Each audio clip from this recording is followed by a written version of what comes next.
Hello guys, तो कैसे हैं आप लोग। आई होप आप लोग बढ़िया होंगे। तो आते हैं अपने पिछले एपिसोड में हमने देखा था फैंग युआन और गाओ वैन के बीच फाइट हो रही होती है, जहां फैंग युआन गाओ वैन के सर को उसके धड़ से अलग कर देता है, जो होते हुए वहां खड़े दो गार्ड भी देख लेते हैं और बहुत ही ज़्यादा घबरा जाते हैं। तभी फैंग युआन उनको अपने पास बुलाता है और उनसे स्वॉर्ड मांगता है। फिर वह गाओ वैन की बॉडी की तरफ देखता है और उसके वुंड पर उसका ध्यान जाता है और वह अपने मन में सोचता है, अगर किसी ने इसके वुंड्स को देख लिया तो उसे साफ साफ मालूम चल जाएगा कि इस पर जो अटैक किए गए हैं वह मिडिल स्टेज के मून ब्लेड से किए गए हैं, जिससे उससे यह मालूम चल जाएगा कि मेरे पास लीकर वॉर्म गू है और उसे शायद ये भी समझ आ जाए कि ये कहीं न कहीं फ्लावर वाइन मॉन्क से रिलेटेड है। लेकिन मैं इससे बच सकता हूँ। अगर किसी को यह मालूम ही नहीं चले कि मैंने ही गाओ वैन को मारा है तो मैं क्या करूँ, इन दोनों गार्ड को भी मार दूँ। अगर मैं इन दोनों गार्ड को मार देता हूँ तो किसी को भी नहीं मालूम चलेगा कि मैंने गाओ वैन को मारा है। अब आगे तो फैंग युआन ये सब सोचकर डिसाइड कर लेता है कि वो इन दोनों गार्डों को मार देगा, जिसके बाद वो अपने स्वॉर्ड को निकालने लगता है। लेकिन तभी वहाँ कुछ और भी गार्ड आ जाते हैं जो उन दोनों गार्ड से पूछते हैं आखिर यहाँ चल क्या रहा है। जो सुनकर उनमें से एक गार्ड रिप्लाई देता है कि फैंग युआन ने गाओ वैन को मार दिया है। जो सुनकर वो सभी गार्ड भी हैरान हो जाते हैं और शौक में कहते हैं, क्या इसने सच में किसी को मार दिया है। उन सभी गार्ड को वहाँ आते देख फैंग युआन अपना मन बदल लेता है और अपने मन में सोचता है, मेरे पास अभी सिर्फ 10% प्राइमल एसेंस ही बचे हुए हैं। अगर मैं इन सब गार्ड को मारना चाहता हूँ तो ये काफी नहीं है। जिसके बाद वह सोचता है, लगता है मुझे अपने प्लान में कुछ चेंजेस करने पड़ेंगे। जिसके बाद वह गाओ वैन के पैरों को पकड़ता है और उसके बॉडी को घसीटते हुए डॉर्मेट्री की तरफ ले जाने लगता है। जो देखकर उन गार्डों में से एक गार्ड फैंग युआन से कहता है, young master Fang Yuan, young master please इसे हमें सौंप दीजिए, हम इसे यहाँ संभाल लेंगे। जो सुनकर फैंग युआन कहता है, इसकी कोई जरूरत नहीं। लेकिन वह गार्ड दोबारा से फैंग युआन को रोकने की कोशिश करता है तो फैंग युआन उसके तरफ मुड़ता है और उसे एक कोल्ड लुक देता है। फैंग युआन के देखने मात्र से उन गार्ड्स को ऐसा लगता है कि जैसे उन पर कोई प्रेशर डाला हो और उन्हें सांस लेने में दिक्कत आ रही हो। जिसके बाद फिर से फैंग युआन गाओ वैन के कॉर्प्स को घसीटते हुए डॉर्मेट्री की तरफ ले जाने लगता है। तो उसे ऐसा करता देख एक गार्ड कहता है, क्या सच में ये 15 साल का लड़का है। जो सुनकर दूसरा गार्ड कहता है, नहीं नहीं, ये 15 साल का लड़का नहीं बल्कि ये तो एक एब्सोल्यूट डीमन है, डीमन। सीन यही कट होता है और हमें कल सुबह क्लास का सीन दिखाया जाता है जहाँ दो बच्चे आपस में बात कर रहे होते हैं। तभी पहला बच्चा कहता है, क्या तुमने कुछ सुना कि कल रात फैंग युआन ने किसी का मर्डर कर दिया। जो सुनकर दूसरा बच्चा कहता है, क्या तुम सच कह रहे हो। आखिर वह बंदा कौन था जिसका फैंग युआन ने मर्डर किया है। जो सुनकर दूसरा बच्चा कहता है, मैंने सुना है कि वह मो फैमिली का सर्वेंट गाओ वैन था। सच में मो भाई इस बार बहुत ही बड़े ट्रबल में है, क्या पता फैंग युआन कब इससे आकर बदला ले ले। तो दूसरा बच्चा कहता है, हाँ यार, मुझे भी बहुत ही डर लग रहा है, मैंने भी उसके साथ फाइट की है, पता नहीं वह मुझे भी ना मार डाले। जिसके बाद सीन हमें फैंग युआन और एल्डर का दिखाया जाता है, जहाँ एल्डर ने फैंग युआन को समन किया होता है। तो फैंग युआन एल्डर के पास जाता है और उनसे पूछता है, एल्डर आपने मुझे बुलाया।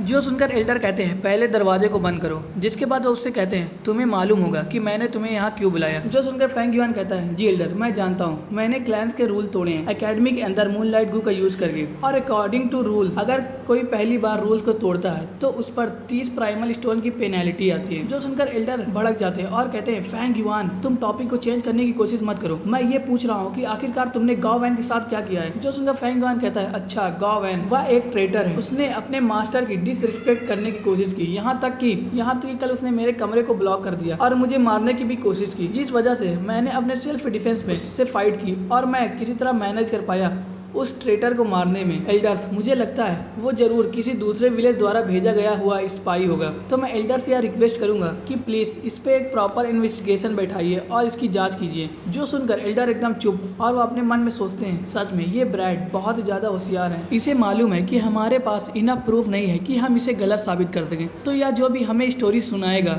हमें उस पर बिलीव करना ही होगा। और वैसे भी गाओ वैन एक मेयर मोटल ही था, उसके मरने से हमें ज्यादा कोई फर्क नहीं पड़ेगा। लेकिन सबसे बड़ी बात यह थी कि वह मो फैमिली का सर्वेंट था और उसकी डेथ एकेडमी के अंदर हुई है। आखिरकार मैं इसकी एक्सप्लेनेशन सभी को कैसे दूंगा। सच में ये फैंग युआन ट्रबल मेकर है। मैं होप करता हूँ कि आगे चलकर और भी ज्यादा ट्रबल ना क्रिएट करे। जिसके बाद वो फैंग युआन से पूछते हैं, आखिरकार तुमने गाओ वैन की डेड बॉडी के साथ क्या किया, उसकी डेड बॉडी कहाँ पे है। जो सुनकर फैंग युआन हल्के से मुस्कुराता है। जिसके बाद सीन शिफ्ट होता है और हमें एक सर्वेंट दिखाई जाती है जो भागते हुए आ रही होती है और उसके हाथों में एक बॉक्स होता है और वह एल्डर्स और मोयान को आवाज लगा रही होती है। जो सुनकर मोयान उसके पास आती है और उससे पूछती है, आखिर क्या हुआ। जो सुनकर वह सर्वेंट मोयान को वह बॉक्स देते हुए कहती है, यंग मिस मोयान, सुबह सुबह फैंग युआन यहाँ आया था और वह अपने साथ ये बॉक्स लेकर आया था और इस बॉक्स को उसने बैकयार्ड पर रखा और वहाँ से चला गया। जो सुनकर मोयान उससे पूछती है, आखिरकार ये बॉक्स में है क्या। तो वह सर्वेंट कहती है, आप इसे खुद ही चेक कर लीजिए। इसके बाद फिर हम फैंग युआन और एल्डर को देखते हैं, जहाँ फैंग युआन उनसे कहता है, भले ही मैंने गाओ वैन का सर काट दिया हो, लेकिन फिर भी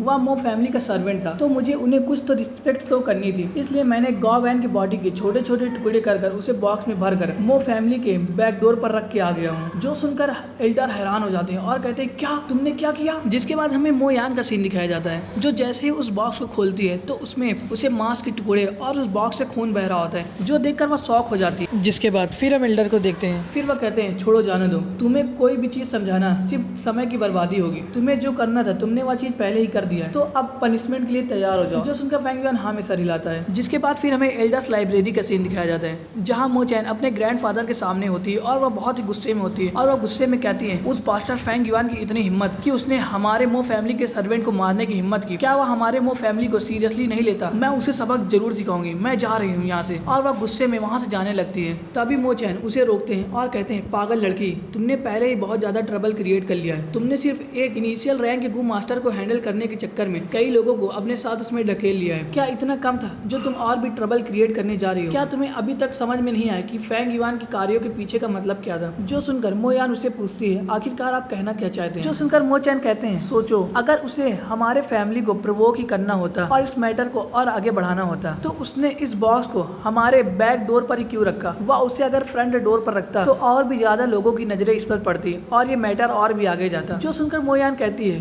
तो आप कहना चाहते हैं कि वह इस मैटर को आसानी से सेटल करना चाहता है, लेकिन अगर वह इस मैटर को सेटल करना चाहता है तो उसे फेस टू फेस आकर हमसे माफी मांगना चाहिए था, लेकिन उसने ऐसा नहीं किया, उल्टा उसने गांव वैन की डेड कॉप्स को इसमें डालकर हमारे पास सेंड कर दिया। इसका तो यही मतलब है कि वह हमें प्रोवोक करना चाहता है। जो सुनकर मो चैन कहते हैं तुम आधी सही हो और आधी गलत, वह भले ही हमारे साथ सेटलमेंट करना चाहता है लेकिन साथ ही साथ वह हमें प्रोवोक भी कर रहा है। तुम इस बॉक्स के साइज को देखो, क्या तुम्हें लगता है इसमें इंटायर कॉप्स समा सकती है?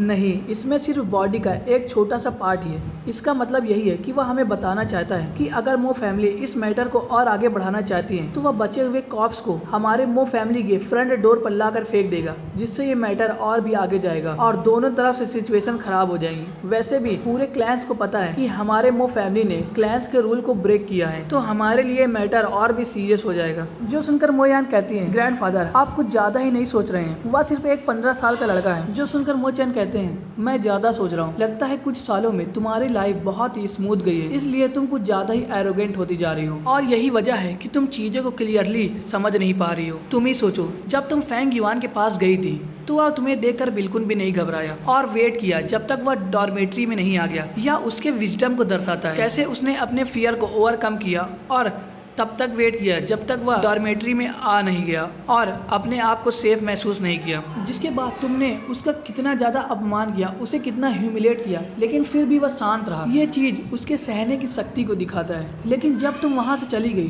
तो उसने तुरंत एक्शन लिया और गांव वैन को मार दिया। यह इसके करेज को दर्शाता है। जिसके बाद उसने इंटायर बॉडी को एक बॉक्स में रखा और हमारे मो फैमिली में सेंड कर दिया। यह उसके योजनाओं को दर्शाता है। तो तुम ही बताओ, क्या मैं फैंग युआन के बारे में हाईली सोच रहा हूँ? जो सुनकर मो यान कहती है अगर ऐसा है भी तो वह सिर्फ सी ग्रेड का ट्रैश ही तो है। जो सुनकर मो चैन उससे कुछ भी नहीं कहते। जिसके बाद वह उससे पूछते हैं कि आखिरकार तुम इस मैटर को सुलझाने के लिए क्या करने वाली हो, क्योंकि इस मैटर को तुम ही ने क्रिएट किया है तो तुम ही इसे सुलझाओगे। जो सुनकर मो यान कुछ सोचती है और कहती है गांव वैन एक मेयर सर्वेंट है तो उसकी डेथ कुछ ज्यादा मैटर नहीं करती, वहीं फैंग युआन भी सिर्फ सी ग्रेड का टैलेंट है तो वह भी कुछ ज्यादा मैटर नहीं करता। जो सबसे ज्यादा मैटर करती है वो हमारे मो फैमिली की रेपुटेशन है, तो हमें इसे बनाए रखने के लिए हमें गांव वैन के पूरे फैमिली को एग्जीक्यूट करा देना चाहिए, जिससे हम सभी को दिखा पाएंगे कि हमारी मो फैमिली अभी भी क्लैंस के रूल और रेगुलेशन को लेकर बहुत ही ज्यादा सख्त है। जो सुनकर मो चैन कहते हैं मैं बहुत खुश हुआ कि तुमने इस बार अपने इमोशन को साइड रखकर एक बड़े पिक्चर के बारे में सोचा,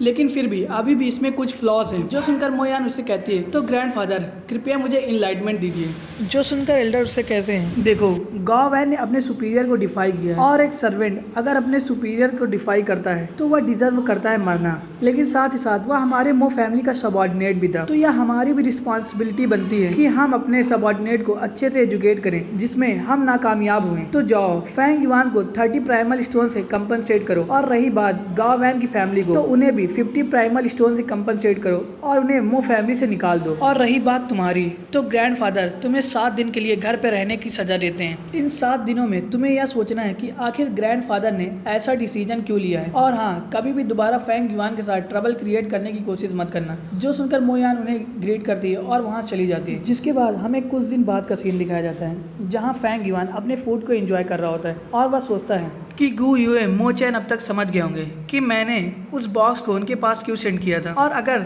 सब कुछ सही रहता है और कुछ भी गलत नहीं होता तो मुझे लगता है कि मो फैमिली गाओ वैन के डेथ को और भी ज्यादा इन्वेस्टिगेट नहीं करेगी और वे शायद मुझे कंपनसेट भी करें। हालांकि मो फैमिली की फोर्स बहुत स्ट्रांग है और ओवरवेलमिंग है। अगर वह मुझे पनिश करना चाहते हैं तो मैं उससे नहीं बच सकता, लेकिन मो चैन ऐसा करने की हिम्मत बिल्कुल भी नहीं करेगा क्योंकि उसे डर है अगर वह रूल को ब्रेक करेगा तो अदर्स लोग भी उसके स्टेप को ही फॉलो करेंगे और उसके ब्लड लाइन में सिर्फ मो बाई ही एक मेल डिसेंडेंट है और वह बड़ा जोखिम बिल्कुल भी नहीं उठाना चाहेंगे क्योंकि उन्हें डर है कि भविष्य में जब मुश्किल समय आए तो कोई उनके पोते को निशाना न बनाए। और ऑफ कोर्स अगर मेरे पास अच्छा टैलेंट होता या कहें मेरे पास एटलीस्ट बी ग्रेड का टैलेंट होता तो मो फैमिली मुझसे खतरा फील करती और तब वह इसकी भी फिक्र नहीं करती कि उसका रेपुटेशन कम होता है या नहीं। वह जल्द से जल्द मुझे सप्रेस करने की कोशिश करते या मुझसे छुटकारा पाने की कोशिश, ताकि मैं उनके लिए फ्यूचर में चलकर एक खतरा न बन जाऊं। हालांकि ताकत होना एक अच्छी बात है, लेकिन कभी कदार कमजोर होना भी हमें बेनिफिट दे जाता है। हम सभी चेस के पॉन हैं जिन्हें कोई और कंट्रोल कर रहा है, लेकिन जैसे जैसे हम रूल को समझते जाते हैं हम खुद ही इसके मास्टर बन सकते हैं और गेम को पलट सकते हैं। गु युए विलेज के अंदर